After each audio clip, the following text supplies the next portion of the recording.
ਨਿਗਾਹਾਂ ਕਾਤਿਲ ਨੇ, ਦਿਲਾਂ ਨੂੰ ਠੱਗਦੇ ਆਂ।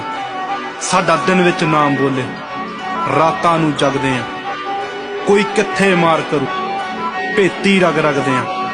ਉਹ ਤੇਰੀ ਜਿੱਥੇ ਸੋਚ ਮੁੱਕੇ ਆ, ਅਸੀਂ ਸੋਚਣ ਲੱਗਦੇ ਆਂ।